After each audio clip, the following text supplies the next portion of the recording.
ഒരു ചെറിയ കുട്ടിയെ 4 ആൾ ചേർന്ന് ആക്രമിക്കുകയാണ്. അവിടെ ആ കുട്ടിയെ രക്ഷിക്കണമെങ്കിൽ നമുക്ക് ഒരുപാട് ഊർജ്ജം വേണം. അവിടെ നമുക്ക് ദേഷ്യം വരണം. ദേഷ്യം എന്ന് പറയുന്നത് പ്രകൃതി 5 പേരുടെ ശക്തി നിങ്ങൾക്ക് തരുന്നതാണ്.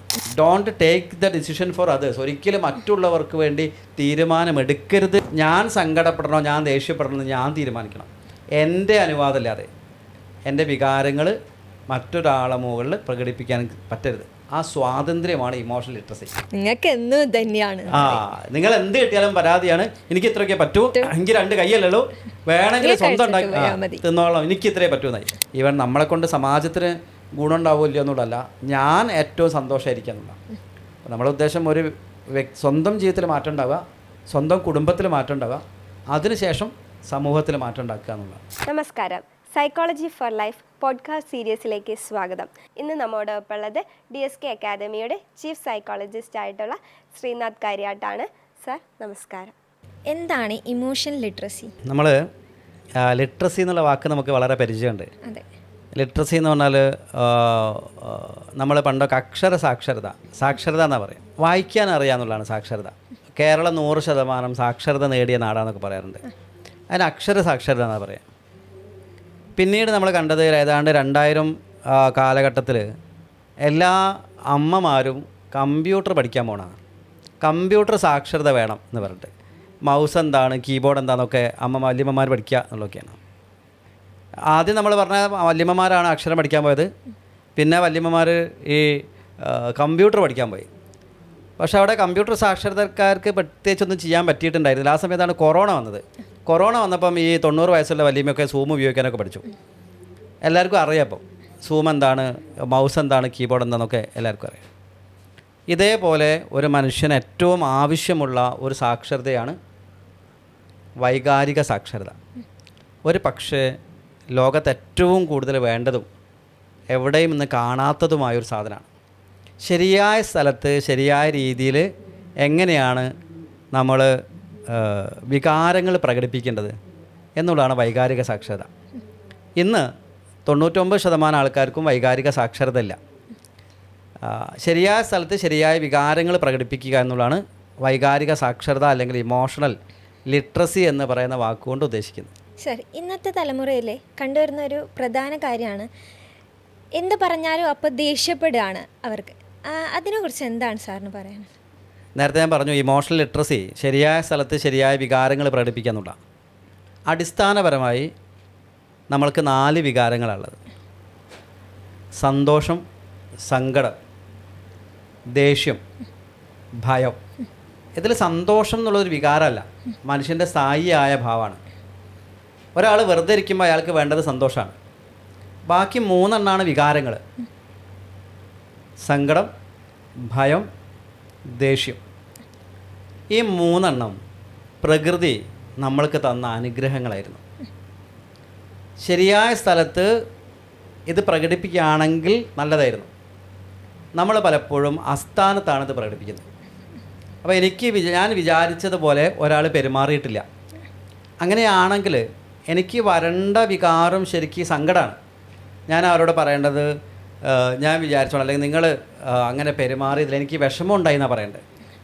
അങ്ങനെ പറഞ്ഞാൽ തീർച്ചയായിട്ടും മറ്റേ പറയാം, സോറി ഞാനത് അറിഞ്ഞില്ലായിരുന്നു, ഇനി ഞാൻ ശ്രദ്ധിക്കാം എന്നാണ് പറയാം. റിസൾട്ട് പോസിറ്റീവാണ്. ഞാൻ വിചാരിച്ചതുപോലെ അശ്വതി പെരുമാറിയിട്ടില്ല. അപ്പോൾ ഞാൻ പറയണം, അശ്വതി അങ്ങനെ പെരുമാറിയിൽ എനിക്ക് വിഷമമുണ്ട്. അപ്പോൾ അശ്വതി എന്താ പറയുക?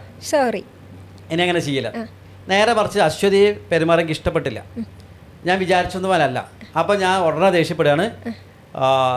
നീ എന്തിനാണ് അങ്ങനെ ദേഷ്യം, എങ്ങനെ പെരുമാറിയേ എന്ന് ചോദിച്ചാൽ അശ്വതിൻ്റെ പെരുമാറ്റം എന്തായിരിക്കും? എനിക്ക് ഒന്നും കൂടി ദേഷ്യം വരില്ല, എനിക്ക് എങ്ങനെ പെരുമാറാനേ സൗകര്യമുള്ളൂ പറയും. അപ്പോൾ ഇവിടെ ഞാൻ ഇമോഷണൽ ഇല്ലിറ്ററേറ്റായി. സങ്കടം പ്രകടിപ്പിക്കേണ്ട സ്ഥലത്ത് ദേഷ്യം പ്രകടിപ്പിച്ചു. നമ്മൾ ദേഷ്യത്തോടു കൂടി ഒരാൾ പെരുമാറിയാൽ തിരിച്ച് അയാളോട് ദേഷ്യത്തോടു കൂടി മാത്രമേ പെരുമാറൂ.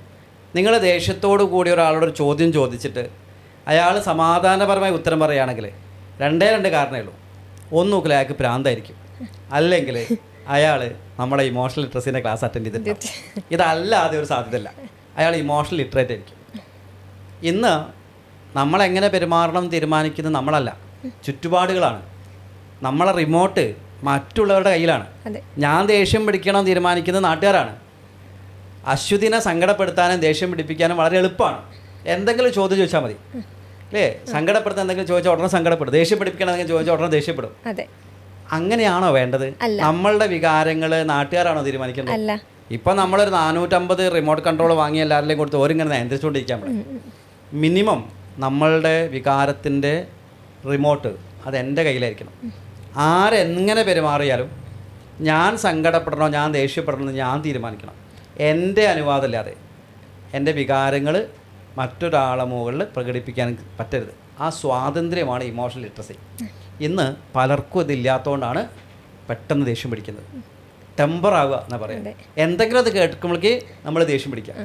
എന്ത് എളുപ്പമാണെന്നറിയാം. ലോകത്ത് ഏറ്റവും എളുപ്പമുള്ളൊരു കാര്യം ഒരാളെ ദേഷ്യം പിടിപ്പിക്കാനാണ്. എന്തെങ്കിലും അത് ചോദിച്ചാൽ മതി, വളരെ പെട്ടെന്ന് ദേഷ്യം പിടിക്കും. അതുകൊണ്ട് തന്നെ ഇന്ന് രക്ഷിതാക്കളൊക്കെ കുട്ടികളെ മുകളിൽ സ്വാതന്ത്ര്യമുണ്ട് എന്ന് കരുതിയിട്ട് അവരെ കുറ്റപ്പെടുത്തുമ്പം, അവരെ ഉപദേശിക്കുമ്പം അവർ പെട്ടെന്ന് ടെമ്പറാവുന്നുണ്ട്, അവർ ദേഷ്യത്തോടു കൂടി സംസാരിക്കുന്നുണ്ട്. അവിടെ ഉത്തരവാദി ഒന്ന്, കുട്ടികൾ ഇമോഷണൽ ലിറ്ററേറ്റ് ആകുക. എന്നെ ദേഷ്യം പിടിപ്പിക്കാൻ ആരും വിചാരിച്ചാലും പറ്റില്ല എന്ന് വിചാരിച്ചാൽ തീർന്നു. 2, നിങ്ങൾ ദേഷ്യത്തോടു കൂടി ഒരാളോട് ചോദ്യം ചോദിച്ചിട്ട് സമാധാനപരമായ പെരുമാറ്റം പ്രതീക്ഷിക്കരുത്. നിങ്ങൾ 99% സ്ഥലങ്ങളിലും സങ്കടം പ്രകടിപ്പിക്കേണ്ട സ്ഥലത്താണ് നമ്മൾ ദേഷ്യം പ്രകടിപ്പിക്കുന്നത്. ഇപ്പം എനിക്ക് വീട്ടിൽ നിന്ന് ഭാര്യ ഭക്ഷണം തന്നു, ദിവസവും ഭക്ഷണം തരുന്നുണ്ട്, നല്ല ഭക്ഷണമാണ്. ഒരു ദിവസം ഉപ്പ് കൂടി, എന്തായിരിക്കും എൻ്റെ പ്രതികരണം? എങ്ങനെയാണ് സ്വാഭാവികമായിട്ട് ഒരാൾ പ്രതികരിക്കുക? നിനക്കിത് കുറച്ച് ഉപ്പിട്ടൂടെ? എത്ര കുറച്ച് ഉപ്പിട്ടൂടെ, എന്ത് ഭക്ഷണമാണ് ചോദിക്കും. അപ്പോൾ ഭാര്യ എന്തായിരിക്കും? ദേഷ്യത്തോടു കൂടിയുള്ള ചോദ്യത്തിന് ഉത്തരം എന്തായിരിക്കും? നിങ്ങൾക്ക് എന്നും തന്നെയാണ്. നിങ്ങൾ എന്ത് കിട്ടിയാലും പരാതിയാണ്. എനിക്ക് ഇത്രയൊക്കെ പറ്റൂ, എനിക്ക് 2 കൈയല്ലല്ലോ, വേണമെങ്കിൽ സ്വന്തം ഉണ്ടാക്കി തിന്നോളാം, എനിക്ക് ഇത്രയേ പറ്റൂന്നായി. അപ്പോൾ അയാളെ മറുപടി എന്തായിരിക്കും? ഞാൻ അധ്വാനിച്ച് കൊണ്ടുവരുന്നത് നിനക്ക് ഉപ്പ് പിന്നെ ഉണ്ടാക്കാനല്ലേ? ആകെ പ്രശ്നമായി അവിടെ. നേരെ മറിച്ച് നമ്മളവിടെ പറയാം, എടി കുറച്ച് ഉപ്പുകൂടി ഇട്ടിരുന്നെങ്കിൽ അത് കുറച്ചുകൂടി നന്നാവുമായിരുന്നു എന്ന് പറഞ്ഞാൽ ഭാര്യേൻ്റെ പെരുമാറ്റം എങ്ങനെയായിരിക്കും? സോറി, അശ്രദ്ധ അല്ലേ, പറ്റിപ്പോയതാണ്, ഞാൻ വേറെ എടുക്കട്ടെ ചോദിക്കും അല്ലേ? സമാധാനമല്ലേ അവിടെ? നമ്മളാണ് തീരുമാനിക്കുന്നത് നമ്മളെ ചുറ്റിലുള്ള ആൾക്കാരൊക്കെ നമ്മളോട് എങ്ങനെ പെരുമാറണം എന്നുള്ളത്. ഒന്ന്, ആ സ്വാതന്ത്ര്യം എനിക്കുണ്ടാവണം. ഞാൻ കൊടുക്കുന്ന സ്റ്റിമുലസ് പോസിറ്റീവ് ആണെങ്കിൽ എനിക്ക് കിട്ടുന്ന റെസ്പോൺസ് പോസിറ്റീവ് ആയിരിക്കും. അല്ലെങ്കിൽ അയാൾ ഇമോഷണൽ ഇല്ലിറ്ററേറ്റ് ആയിരിക്കണം. 2, ഞാൻ ഇമോഷണൽ ലിറ്ററേറ്റ് ആകുക എന്നുള്ളതാണ് ഈ ലോകത്തിനോട് എനിക്ക് ചെയ്യാൻ പറ്റുന്ന ഏറ്റവും നല്ല കാര്യം. ശരിയായ രീതിയിൽ ശരിയായ വികാരങ്ങൾ പ്രകടിപ്പിക്കാം. അപ്പം ഞാൻ നേരത്തെ പറഞ്ഞു, ദുഃഖം ഒരനുഗ്രഹമാണ് അല്ലേ? ചില കാര്യങ്ങൾ വരുമ്പം നമ്മളെ വികാരം, നമുക്ക് വളരെ വേണ്ടപ്പെട്ട ഒരാൾ മരിച്ചു എന്നറിയുമ്പം ദുഃഖം വരുമ്പോൾ നമ്മളെ സപ്തനാഡികളും തളർന്നു പോവുക. ഇപ്പോൾ പ്രകൃതി നമ്മളോട് പറയുന്നത് റിലാക്സ് ചെയ്യാനാണ്. ആ സമയത്ത് നമുക്ക് ശക്തി കിട്ടിയാൽ നമ്മൾ എന്താ ചെയ്യാന്ന് നമുക്ക് പറയാൻ പറ്റില്ല. ചില ആൾക്കാരൊക്കെ ആത്മഹത്യയൊക്കെ ചെയ്യും, എല്ലാം നഷ്ടപ്പെട്ടെന്നൊക്കെ തോന്നുമ്പോൾ. അപ്പോൾ ദുഃഖം വരുമ്പം നിങ്ങളെ റിലാക്സ് ചെയ്യിക്കുകയാണ് പ്രകൃതി ചെയ്യുന്നത്. അതുപോലെ ഭയം വരുമ്പം ഫ്ലൈറ്റ് എന്നാണ്, അവിടുന്ന് മാറിയിരിക്കുക. നമ്മൾ സർപ്പത്തെ കാണുമ്പോൾ, അല്ലെങ്കിൽ ഒരു അപകടം ഉണ്ടാകുമ്പോൾ, അല്ലെങ്കിൽ പെട്ടെന്ന് എന്തെങ്കിലും ലോറിയൊക്കെ നമുക്ക് നേരെ പാഞ്ഞു വരുമ്പം അവിടെ നമ്മൾ സങ്കടപ്പെട്ടിരിക്കുകയല്ല വേണ്ടത്, സപ്തനാഡികൾ തളർന്നു പോകല്ല വേണ്ടത്, ഓടി രക്ഷപ്പെടുക വേണ്ടത്. അപ്പോൾ പ്രകൃതി നിങ്ങൾക്ക് തരുന്ന എനർജി ഫ്ലൈറ്റ് എന്നാണ്, അടുത്ത് മാറി നിൽക്കുന്നതാണ്. എന്നാൽ നമുക്ക് ഈ ദേഷ്യം വരുമ്പോൾ നമ്മളെ സപ്തനാഡികളിലേക്കും ഊർജം വരും, നമുക്ക് ഒരുപാട് ശക്തി തോന്നും. അത് ഫൈറ്റ് ചെയ്യാനാണ്. എവിടെയാണ് ഫൈറ്റ് ചെയ്യേണ്ടത്? ജീവിതത്തിൽ വളരെ വളരെ വളരെ റെയറായി മാത്രം വരേണ്ട ഒരു വികാരമാണ് ദേഷ്യം. നമ്മളിങ്ങനെ നടന്നു പോകുമ്പം ഒരു ചെറിയ കുട്ടിയെ 4 ആൾ ചേർന്ന് ആക്രമിക്കുകയാണ്. അവിടെ ആ കുട്ടിയെ രക്ഷിക്കണമെങ്കിൽ നമുക്ക് ഒരുപാട് ഊർജ്ജം വേണം. അവിടെ നമുക്ക് ദേഷ്യം വരണം. ദേഷ്യം എന്ന് പറയുന്നത് പ്രകൃതി 5 പേരുടെ ശക്തി നിങ്ങൾക്ക് തരുന്നതാണ്. ആ സമയത്ത് മറ്റുള്ള ആ കുട്ടീനെ രക്ഷിക്കാൻ വേണ്ട ഊർജ്ജമാണ്. അത് ജീവിതത്തിൽ ഇതേപോലെ ഫൈറ്റ് ചെയ്യേണ്ട സമയത്ത് മാത്രം, ധാർമ്മികമായി ഫൈറ്റ് ചെയ്യേണ്ട സമയത്ത് മാത്രം വരേണ്ടതാണ്. ഇന്ന് സങ്കടം പ്രകടിപ്പിക്കേണ്ട സമയത്ത്, വിഷമം പ്രകടിപ്പിക്കേണ്ട സമയത്ത്, സന്തോഷം പ്രകടിപ്പിക്കേണ്ട സമയത്ത്, എല്ലാ സ്ഥലത്തും നമ്മൾ പ്രകടിപ്പിക്കുന്നത് ദേഷ്യമാണ്. അതാണ് ഇമോഷണൽ ഇല്ലിറ്ററസി എന്ന് പറയുന്നത്. അപ്പോൾ ഇമോഷണൽ ലിറ്ററേറ്റ് ആവുക എന്നുള്ളതാണ് നിങ്ങൾക്ക് ഈ ലോകത്ത് ഏറ്റവും സമാധാനപരമിരിക്കാനുള്ളൊരു കാര്യം. അത് തന്നെയാണ് ഈ ലോകത്തിന് നിങ്ങൾക്ക് നൽകാൻ പറ്റുന്നൊരു സന്ദേശം. സർ, അതേപോലെ ഇപ്പോൾ പ്രധാനമായി കേട്ട് വരുന്നവരാണ് ഇവൾ ഷോർട്ട് ടെമ്പേർഡാണ്, ഇവൻ ഷോർട്ട് ടെമ്പേർഡാണെന്ന്. സാറിന് അതിനെക്കുറിച്ച് എന്താണ് പറയാനുള്ളത്? പലപ്പോഴും അവരാരെടുത്താണ് ഷോർട്ട് ടെമ്പേർഡ് ആവുന്നത്? നമുക്ക് നോക്കൂ, നമ്മളെ ഏറ്റവും അടുത്ത കൂട്ടുകാരൻ്റെ അടുത്ത്, അല്ലെങ്കിൽ നമുക്ക് ഏറ്റവും ഇഷ്ടമുള്ള ഒരാളെടുത്ത്, നമ്മളോട് നന്നായി പെരുമാറുന്ന ഒരാളെടുത്ത് നമ്മൾ ഷോർട്ട് ടെമ്പേർഡ് അല്ല, നമ്മൾ സുഖമായിട്ട് സംസാരിക്കുന്നുണ്ട് നമ്മളെ കൂട്ടുകാരുടെ അടുത്തൊക്കെ. എന്നാൽ ചില സ്ഥലത്ത് നമ്മൾ വളരെ പെട്ടെന്ന് പൊട്ടിത്തെറിക്കുന്നുണ്ട്. അത് ഇമോഷണൽ ഇല്ലിറ്ററസിയാണ്. ഒന്ന്, നമുക്ക് സ്വാതന്ത്ര്യമുള്ള സ്ഥലത്താണ് നമ്മൾ പ്രതികരിക്കുക. ആ ഷോർട്ട് ടെമ്പേർഡ് ആവുന്ന ആൾക്കാർ പ്രത്യേകം ചിലർ അതോടുകൂടി അത് കഴിഞ്ഞു എന്നുള്ളതാണ്. അവർ വരുന്ന ഒരു വികാരത്തെ അങ്ങോട്ട് എവിടെയോ അതിനെ അങ്ങോട്ട് വെന്റിലേറ്റ് ചെയ്തു, അത് കഴിഞ്ഞുമായിരിക്കും. ചില ആൾക്കാരെ പ്രകൃതം അതാണ്, അത് ടോളറൻസ് കുറവായിട്ടാണ്, അതായത് ഗ്രാറ്റിറ്റ്യൂഡ് കുറവായിട്ടാണ്. പലപ്പോഴും ദേഷ്യം കുറയ്ക്കാനുള്ള ഒറ്റമൂലി ഗ്രാറ്റിറ്റ്യൂഡ് ഉണ്ടാകുക എന്നുള്ളതാണ്. അതായത് എനിക്ക് ഇത്രയും സൗകര്യങ്ങളുണ്ട്, അതിൽ ഒരുപാട് ഗ്രാറ്റിറ്റ്യൂഡ് ഉണ്ടാകുമ്പോൾ നമുക്കില്ലാത്ത കാര്യങ്ങളെക്കുറിച്ച് ഓർത്ത് ദേഷ്യപ്പെടാനുള്ള സമയം ഉണ്ടാവില്ല, ഉള്ളതിനെക്കുറിച്ച് ചിന്തിക്കുക എന്നുള്ളതാണ്. അപ്പോൾ അത് ഗ്രാറ്റിറ്റ്യൂഡ് നമ്മൾ ഉണ്ടായി കൊണ്ടുവരുമ്പം ഓട്ടോമാറ്റിക്കലി ഒരാളുടെ ഉള്ളിൽ ദേഷ്യം കുറയും. അതിനാണ് ഈ ധ്യാനങ്ങളും ഇതുപോലെ തന്നെ ഗ്രാറ്റിറ്റ്യൂഡ് പ്രോസസ്സുകൾ ഒക്കെ ചെയ്യുന്നത്, അത് കുറയാൻ വേണ്ടിയിട്ടാണ്. അപ്പോൾ ചില ആൾക്കാരുടെ പ്രകൃതമാണ് ഷോർട്ട് ടെമ്പേർഡ് ആവുക എന്നുള്ളത്, അത് ഇമോഷണൽ ഇല്ലിറ്ററസിയാണ്. സാവധാനത്തിൽ അവർക്കിത് പ്രാക്ടീസ് ചെയ്യുകയാണെങ്കിൽ അത് മാറ്റിയെടുക്കാൻ, നമ്മൾ വിചാരിച്ചതുപോലെ കാര്യങ്ങൾ നടക്കാതാവുമ്പോഴാണ് പൊട്ടിത്തെറിക്കുന്നത്. നമ്മൾ വിചാരിച്ചതുപോലെ ഈ ലോകത്ത് ഒരു കാര്യം നടക്കണമെന്ന് ഒരു ഉറപ്പില്ല, ഒരു നിർബന്ധമില്ല എന്ന് മനസ്സിലാക്കിയാൽ തീർന്ന്. വിചാരിച്ചതുപോലെ 99% കാര്യങ്ങൾ നടക്കുന്നുണ്ട്, അതിന് നന്ദി. നടക്കാത്ത കാര്യങ്ങൾ ക്ഷമയോടുകൂടി കാത്തിരിക്കുക, അതങ്ങനെയാണ് വേണ്ടത്. ആ ഒരു മൈൻഡ് സെറ്റപ്പിലേക്ക് എല്ലാവരും വരിക എന്നുള്ളത്, അതാണ് ഇമോഷണൽ ലിറ്ററസി എന്ന് പറയുന്നത്. അത് ഇന്ന് സമാജത്തിൽ വളരെ കുറവാണ്, നമ്മൾ പഠിപ്പിക്കേണ്ടിയിരിക്കുന്നു. അതെ സർ, അതുപോലെ തന്നെയാണ് ഈ ഇമോഷൻ ലിറ്ററസിയും ഈ എമ്പതിയും തമ്മിലുള്ള വ്യത്യാസം എന്താ? ഇമോഷണൽ ലിറ്ററസി, എമ്പതി എന്ന് പറയുന്നത്, എമ്പതിയും സിമ്പതി എന്ന് പറയുന്ന രണ്ട് സാധനമാണ്. സിമ്പതിയാണ് നമുക്കൊക്കെ ഉള്ളത്. സിമ്പതി എന്ന് പറയുമ്പോൾ ഒരു കുട്ടി കരയുമ്പോൾ അതിനൊപ്പം കരയുന്നതാണ് സിമ്പതി. എമ്പതി എന്ന് പറയുന്നത് ആ കുട്ടിയെ മനസ്സിലാക്കുകയും അതിന് വേണ്ട കാര്യങ്ങൾ ചെയ്യുക എന്നുള്ളതാണ്. അതിനെന്താണോ അവിടെ ഒരു ആക്ഷൻ ഉണ്ട്. സിമ്പതി എന്ന് പറയുന്നത് വൈകാരികമാണ്. എമ്പതി എന്ന് പറയുന്നത് കുറച്ചും കൂടി ലോജിക്കായിട്ട്, നമ്മൾ ഇൻ്റലക്ച്വലി കുറച്ചുകൂടി വിചാരപരമായി ചെയ്യുന്നതാണ്. നമുക്ക് അവരോട് കൃപയുണ്ട് എന്നെങ്കിൽ അവർക്കൊപ്പം നിൽക്കാനും അവരെ അവിടുന്ന് കര കയറ്റാൻ പറ്റും. എമ്പതിയുള്ള ഒരാൾക്ക്. സിമ്പതിയുള്ള ഒരാൾ കരയുമ്പോൾ അയാളെ കൂടെ കെട്ടിപ്പിടിച്ച് കരയുക, അയാൾ കരച്ചിൽ നിർത്തി പോയാലും ഇയാൾ കരച്ചിൽ നിന്നുണ്ടാവില്ല എന്ന് പറയുന്ന വികാരത്തെ ഹൃദയത്തിലേക്ക് എടുക്കുന്നതാണ്. മറ്റത് കുറച്ചും കൂടി ആ അവസ്ഥ മനസ്സിലാക്കി പെരുമാറുന്നതാണ്. ഒരാൾക്ക് വേണ്ടത് എമ്പതിയാണ്, സിമ്പതി അല്ല. ഇമോഷണൽ ലിറ്ററസി എന്ന് പറയുന്നത് എമ്പതിയാണ്. ഇമോഷണൽ ലിറ്ററസി എന്ന് പറയുന്നത്, സിമ്പതി എന്ന് പറയുന്നത് ഇമോഷണൽ ഇല്ലിറ്ററസിയാണ്. അപ്പോൾ ഇമോഷണൽ ലിറ്ററേറ്റ് ആവുന്ന ഒരാൾ ഓട്ടോമാറ്റിക്കലി എമ്പതി ഉള്ള ആളായി തീരും. അയാൾക്ക് കരുണയാണ്, കൃപയാണ് എല്ലാവരോടും ഉണ്ടാവുക. മറ്റേയാൾക്ക് അതല്ല, അതിനോട് വൈകാരികമായിട്ടാണ് ഇടപെടുക എന്നുള്ളതാണ്. സർ, ഇതേപോലെ തന്നെ നമ്മുടെ കൗൺസിലിങ്ങിന് വരുമ്പോൾ എമ്പതിയും സിമ്പതിയും തമ്മിലുള്ള വ്യത്യാസങ്ങൾ പറയാറുണ്ടല്ലോ നമ്മൾ. അപ്പോൾ നമ്മുടെ കൗൺസിലിങ്ങിലും ഇത് ഉപയോഗിക്കുന്നുണ്ട്. അതിനെക്കുറിച്ച് എന്താണ്? കൗൺസിലിങ്ങിൽ ഒരാൾക്ക് വേണ്ടത്, കൗൺസിലർ ഒരു എമ്പതി ഉള്ള ആളായിരിക്കണം. കൗൺസിലർക്ക് ഒരിക്കലും സിമ്പതി പാടില്ല. അതുകൊണ്ട് ആ എമ്പതിയും സിമ്പതിയും കൗൺസിലിംഗ് ക്ലാസ്സിൽ നമ്മൾ കൃത്യമായി പറയാറുണ്ട്. അതുകൊണ്ടാണ് നമ്മൾ വ്യാപകമായി ആൾക്കാർ കൗൺസിലിംഗ് എന്ന് പറയുന്നത് ഒരു കൗൺസിലർ ഒരു സെൻറ്ററിൽ നമ്മൾ പോയി കാണുന്ന ആൾ മാത്രമല്ല. ഈ ലോകത്ത് നമ്മളെല്ലാവരും ഒരു കൗൺസിലറാണ്. നമ്മളെ തൊട്ടടുത്ത സുഹൃത്തിനൊരു പ്രശ്നം വരുമ്പം അയാൾ നമ്മളോട് വിഷമം ഷെയർ ചെയ്യുന്നില്ലേ? അപ്പം നമ്മൾ കൈകാര്യം ചെയ്യുന്നത്, നമ്മൾ നിൽക്കുന്ന പൊസിഷൻ ഒരു കൗൺസിലറുടെ പൊസിഷനാണ്. നമുക്ക് അയാളെ ആശ്വസിപ്പിക്കാൻ പറ്റണം. അതുകൊണ്ട് ഒരു കൗൺസിലറല്ല, ലോകത്തിൽ എല്ലാവരും പഠിച്ചിരിക്കേണ്ട ഒരു സബ്ജക്റ്റാണ് കൗൺസിലിംഗ്. വളരെ പ്രധാനപ്പെട്ട ഒരു കാര്യമാണ് ഈ സിമ്പതി എമ്പതി നമ്മളുടെ വ്യത്യാസങ്ങൾ. ഒരു കൗൺസിലിംഗ് എന്ന് പറയുമ്പോൾ എന്താണ് കൗൺസിലിംഗ് എന്ന് പഠിപ്പിക്കാൻ വളരെ കുറച്ച് സമയം മതി. എന്തല്ല കൗൺസിലിംഗ് എന്ന് പഠിപ്പിക്കാനാണ് ഒരുപാട് സമയം വേണ്ടത്. ഇന്ന് കൗൺസിലിംഗ് എന്ന് പറഞ്ഞ് എല്ലാവരും ചെയ്യുന്നത് ഉപദേശമാണ്. പലപ്പോഴും നമ്മളൊക്കെ കാണുമ്പോൾ ആൾക്കാർ കുട്ടികളെ സാറേ ഇയാൾക്കൊരു കൗൺസിലിംഗ് കൊടുക്കുന്നതാണ്, അയാൾ ഉദ്ദേശിക്കുന്ന ഇയാൾക്കൊരു ഉപദേശം കൊടുക്കുന്ന. കൗൺസിലിംഗ് എന്ന് പറയുന്നത് ഉപദേശത്തിനെതിരാണ്. Don't take the decision for others. ഒരിക്കലും മറ്റുള്ളവർക്ക് വേണ്ടി തീരുമാനമെടുക്കരുത് എന്നാണ് the golden law of counselling. അപ്പോൾ അത് ഒരു സാധാരണ അവയർനെസ്, എല്ലാവർക്കും ഒരു കൗൺസിലിങ്ങിൻ്റെ ഒരു ബേസിക് അവയർനെസ് ആവശ്യമാണ്. കാരണം വേൾഡ് ഹെൽത്ത് ഓർഗനൈസേഷൻ പറയുന്നത് 5-ൽ ഒരാൾക്ക് മാനസിക സമ്മർദ്ദം ഉണ്ട്. അതിൽ അവർക്ക് കൗൺസിലിംഗ് ആവശ്യമുണ്ട്. അതിന് മാത്രമുള്ള കൗൺസിലേഴ്സ് നമ്മുടെ നാട്ടിലില്ല. അപ്പോൾ അതിനെല്ലാത്തിനും കൗൺസിലേഴ്സ് വേണ്ടായിരുന്നു. കുറേയൊക്കെ പ്രീ കൗൺസിലേഴ്സ് എന്ന് പറയുന്ന ചില ആൾക്കാർക്ക് അവരെ വിഷമം ഒന്ന് കേട്ടാൽ മതി, ചില ആൾക്കാർക്ക് ഒന്ന് കെട്ടിപ്പിടിച്ച് കരഞ്ഞാൽ മതി, ഒന്ന് കരയുന്ന തരം നമ്മൾ ശ്രദ്ധിച്ചാൽ മതി.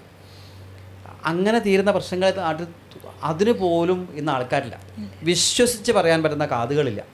നമ്മൾ ആരോടെങ്കിലും പറഞ്ഞാൽ അയാൾ നാളെ മറ്റുള്ളവരോട് പറയുമെന്നുള്ള പേടിയാണ്. അങ്ങനെ വിശ്വസിക്കാൻ പറ്റുന്ന ആൾക്കാർ ഒരുപാട് ഉണ്ടായിരുന്ന കാലഘട്ടമായിരുന്നു അടുത്ത കാലം വരെ. ഇന്ന് നമുക്കത് അങ്ങനത്തെ ഒരു കാലഘട്ടമല്ല. അതുകൊണ്ട് വിശ്വസിക്കാൻ പറ്റുന്ന കുറേ, വിശ്വസിച്ചെന്തും പറയാൻ പറ്റുന്ന കുറേ ആൾക്കാർ വേണം നമ്മുടെ നാട്ടിൽ. അതുകൊണ്ട് നമുക്ക് ആൾക്കാരെ കേൾക്കാനും ഒരു ഫസ്റ്റ് എയ്ഡ് നമ്മൾ പറയില്ലേ, അതുപോലെ ഒരു ഫസ്റ്റ് എയ്ഡ് കൗൺസിലിംഗ്. ഒരാൾക്കൊരു ചെറിയ എന്തെങ്കിലും ഒരു വിഷമം വന്നാൽ അയാൾക്കൊരു ചില ഡിപ്രഷൻ ഉണ്ട്. അപ്പോൾ അത് ഡിപ്രഷനാണെന്ന് ഐഡൻറ്റിഫൈ ചെയ്ത് അയാൾ കൃത്യമായി ഒരു സൈക്കോളജിസ്റ്റിൻ്റെ അടുത്ത് എത്തിക്കാൻ വേണ്ടിയിട്ട്. പലപ്പോഴും ഒന്ന് നാട്ടിലൊക്കെ എന്തെങ്കിലും മാനസിക പ്രശ്നം അല്ലെങ്കിൽ എന്തെങ്കിലും വന്നാൽ നമ്മളെ ട്രഡീഷണൽ രീതി അനുസരിച്ച് ജ്യോത്സ്യന്മാരും അമ്പലവും വഴിപാടും മന്ത്രവാദമൊക്കെ ആയിട്ടാണ് ആൾക്കാർ പോവുക. ചിലപ്പോൾ അത് സ്കിസോഫ്രീനിയ ആയിരിക്കും, ചിലപ്പോൾ അത് ഡിപ്രഷനായിരിക്കും. അത് കൃത്യമായി നമുക്ക് മനസ്സിലായാൽ കൃത്യമായ സമയത്തൊരു ട്രീറ്റ്മെൻറ്റ് കൊടുത്താൽ പൂർണ്ണമായിട്ടത് മാറ്റിക്കൊണ്ടുവരാൻ പറ്റും. അതിനെക്കുറിച്ചൊരു അവയർനെസ് സമൂഹത്തിൽ വ്യാപകമായിട്ട് ആവശ്യമുണ്ട്. ഇന്ന് പല കുട്ടികളും എനിക്ക് വിഷമാവുന്നു അല്ലെങ്കിൽ ഉറക്കമില്ല എന്നോ പറയുമ്പോൾ നിനക്ക് എന്തിനാ കുഴപ്പം, നിനക്ക് എന്തിനാ കുറവാവിടെ, നിനക്ക് ടി വി ഇല്ലേ, ഭക്ഷണമില്ലേ, എല്ലാം തരുന്നില്ലേ, സന്തോഷമായിട്ട് ഇരുന്നാൽ പോരെ എന്ന് ചോദിക്കുന്നവരാണ്. ആ അനുഭവിക്കുന്ന ആൾക്കല്ലേ എൻ്റെ വിഷമം മനസ്സിലാവും.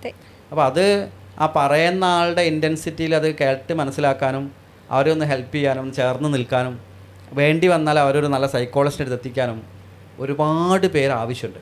ഒരു പ്രീ കൗൺസിലർ എന്ന് പറയുന്ന ഒരു വിഭാഗം നമ്മുടെ സമാജത്തിൽ ആവശ്യമുണ്ട്.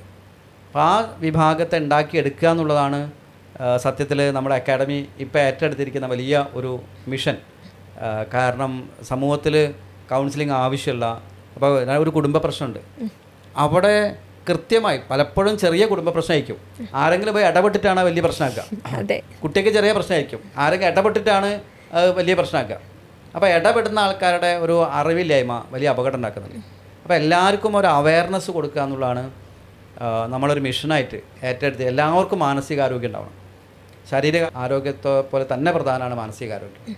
അതിനു വേണ്ടി ഒരു അവയർനെസ് എന്നുള്ള നിലയ്ക്കാണ്, ഒരു അവയർനെസ് പ്രോഗ്രാം എന്നുള്ള നിലയ്ക്കാണ് DSK academy basic counselling course എന്ന് പറയുന്ന ഒരു കോഴ്സ് ഡിസൈൻ ചെയ്ത് അത് വ്യാപകമായി പഠിപ്പിച്ചുകൊണ്ടിരിക്കുന്നത്. അപ്പോൾ ഏതാണ്ട് എനിക്ക് തോന്നുന്നു 1000-ലധികം ആൾക്കാർ കൗൺസിലിംഗ് പ്രാക്ടീസ് ചെയ്യുന്നുണ്ട് നമ്മളെ കോഴ്സ് കഴിഞ്ഞിട്ട്, നന്നായിട്ട് ചെയ്യുന്നുണ്ട് ആ മേഖലയിൽ. 10,000-ലധികം കൗൺസിലേഴ്സ്, 10,000-ലധികം പേര് ഇപ്പോൾ കോഴ്സ് നന്നായി പൂർത്തിയാക്കി. നല്ല മാറ്റമാണ്, അവരുടെ ജീവിതത്തിൽ വലിയ മാറ്റമാണ്. ഈവൻ നമ്മളെക്കൊണ്ട് സമാജത്തിന് ഗുണമുണ്ടാവില്ല എന്നുള്ളതല്ല, ഞാൻ ഏറ്റവും സന്തോഷമായിരിക്കുക എന്നുള്ളതാണ്. നമ്മുടെ ഉദ്ദേശം ഒരു സ്വന്തം ജീവിതത്തിൽ മാറ്റം ഉണ്ടാവുക, സ്വന്തം കുടുംബത്തിൽ മാറ്റം ഉണ്ടാവുക, അതിനുശേഷം സമൂഹത്തിൽ മാറ്റം ഉണ്ടാക്കുക എന്നുള്ളതാണ്. നമ്മുടെ അക്കാദമിയിൽ ഇപ്പോൾ ഇങ്ങനെ കോഴ്സ് പഠിപ്പിക്കുന്നുണ്ടെന്ന് പറയുന്നത്, അപ്പോൾ എല്ലാവർക്കും നമുക്ക് കൗൺസിലിംഗ് ചെയ്യാൻ പറ്റുമോ? കൗൺസിലിംഗ് ഒരു പ്രൊഫഷനായിട്ട് ഏറ്റെടുത്ത ഒരു കൗൺസിലിംഗ് ക്ലിനിക്കൊക്കെ ചെയ്ത് തുടങ്ങി ചെയ്യുക, അതിന് നമുക്ക് തീർച്ചയായിട്ടും ഏതെങ്കിലും കൗൺസിലിംഗ് ഡിഗ്രി ആവശ്യമുണ്ട് ജോലിയായിട്ട് ചെയ്യണമെങ്കിൽ, ഒരു സ്ഥാപനം തുടങ്ങണമെങ്കിലൊക്കെ. പക്ഷെ നമ്മളെ ഉദ്ദേശം റോഡിൽ നടന്നു പോകുന്ന ഒരാൾ വീണു, ആ വീണ ആളെ ഒന്ന് കൈ പിടിച്ച് എഴുന്നേൽപ്പിക്കാൻ MBBS പഠിച്ച ഡോക്ടർ വരട്ടെ എന്ന് പറയേണ്ട കാര്യമില്ലല്ലോ. അയാളൊന്ന് കൈ കൊടുത്ത് എഴുന്നേൽപ്പിച്ചൂടെ? അയാൾക്ക് എന്തെങ്കിലും പറ്റിയിട്ടുണ്ട് എന്ത് ചെയ്യണം? ഹോസ്പിറ്റലാക്കണം. ഇതേപോലെ ഒരാളെ ഒരു ഫസ്റ്റ് എയ്ഡ്, ഒരാൾക്ക് എന്തെങ്കിലും പ്രയാസം വന്നാൽ അയാളൊന്ന് കേൾക്കാൻ, നമ്മളെ വീടിനടുത്തൊരു വിഷയം ഉണ്ടായാൽ അവരൊന്ന് കേൾക്കാൻ, അങ്ങനെ ഒന്ന് കേൾക്കാനും അവർക്ക് ആവശ്യമുണ്ടെങ്കിൽ അവരെ കൗൺസിലർക്ക് എത്തിക്കാനുള്ളൊരു വിഭാഗം. അവിടെയാണ് ഒരു പ്രീ കൗൺസിലർ എന്ന് പറയുന്നൊരു വിഭാഗത്തെയാണ് നമ്മൾ ഈ കോഴ്സിലൂടെ വാർത്തെടുക്കാൻ ശ്രമിക്കുന്നത്. അത് നമുക്ക് ലക്ഷക്കണക്കിന് പ്രീ കൗൺസിലേഴ്സ് വേണം.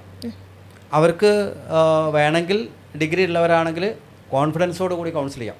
കാരണം ഇന്ന് പല ഓൺലൈൻ യൂണിവേഴ്സിറ്റികളിലും ഓൺലൈൻ കൗൺസിലിംഗ് പഠിച്ച ആൾക്കാർക്ക് കൗൺസിലിംഗ് ചെയ്യാനുള്ള ധൈര്യമില്ല, അവർക്ക് സ്കില്ലില്ല, അറിവുണ്ട്. ആ ഒരു പ്രാക്ടിക്കൽ നോളജ് കൊടുക്കുക. കാരണം കൗൺസിലിങ്ങിന് 13 സ്റ്റെപ്പ് ഉണ്ട്. 13 സ്റ്റെപ്പിലൂടെ എത്ര വലിയ പ്രശ്നം നമുക്ക് പരിഹരിക്കാൻ പറ്റും. കൗൺസിലിംഗ് ഉപദേശമല്ല. അതുപോലെ കൗൺസിലർക്ക് വേണ്ട ധാർമ്മികത ഉണ്ട്, അയാൾ നിർബന്ധമായും പാലിക്കേണ്ട ചില ധാർമ്മികത ഉണ്ട്, എത്തിക്സ് ഉണ്ട്. അതേപോലെ കൗൺസിലിങ്ങിന് സ്കില്ലുണ്ട്. അപ്പോൾ ഇത് മൂന്നും ഉണ്ടെങ്കിൽ ഒരാൾക്ക് കൗൺസിലിംഗ് സ്കില്ല് ഉണ്ടാക്കിയെടുക്കാം. അയാൾക്ക് സമൂഹത്തിൽ ഏത് പ്രശ്നത്തിൽ ഇടപെടാം, അതിൽ കൃത്യമായിട്ട് തീരുമാനം എടുക്കാൻ പറ്റും, മറ്റുള്ളവരെ സഹായിക്കാൻ പറ്റും, പ്രയാസം നേരിടുന്ന ഏതൊരാളെയും ഹെൽപ്പ് ചെയ്യാൻ പറ്റും. അങ്ങനത്തെ ഒരു വിഭാഗത്തെ ആണ് നമ്മളെ ബേസിക് കൗൺസിലിങ്ങിൻ്റെ ബേസിക് ആയിട്ടുള്ള കാര്യങ്ങൾ മനസ്സിലാക്കി എന്താണ് എന്തല്ല കൗൺസിലിംഗ്, അതുപോലെ 13 സ്റ്റെപ്പുകൾ, കൗൺസിലിങ്ങിൻ്റെ സ്കില്ല്, കൗൺസിലിങ്ങിൻ്റെ എത്തിക്സ്, അതുപോലെ മാനസിക രോഗവും മാനസിക പ്രശ്നവും തമ്മിലുള്ള വ്യത്യാസം. ഒരാളെ കണ്ടു കഴിഞ്ഞാൽ അയാൾക്ക് മെഡിക്കേഷൻ ആവശ്യമുണ്ടോ, അയാളൊരു സൈക്യാട്രിസ്റ്റിൻ്റെ അടുത്താണോ സൈക്കോളജിസ്റ്റിൻ്റെ അടുത്താണോ കൊണ്ടുപോകേണ്ടത് എന്നൊക്കെ ഒരു സാമാന്യ ബോധം, ഒരു അവയർനെസ് ക്രിയേറ്റ് ചെയ്യുക എന്നുള്ളതാണ് നമ്മളെ ബേസിക് കൗൺസിലിംഗ് കോഴ്സിലൂടെ അക്കാഡമി ഉദ്ദേശിക്കുന്നത്.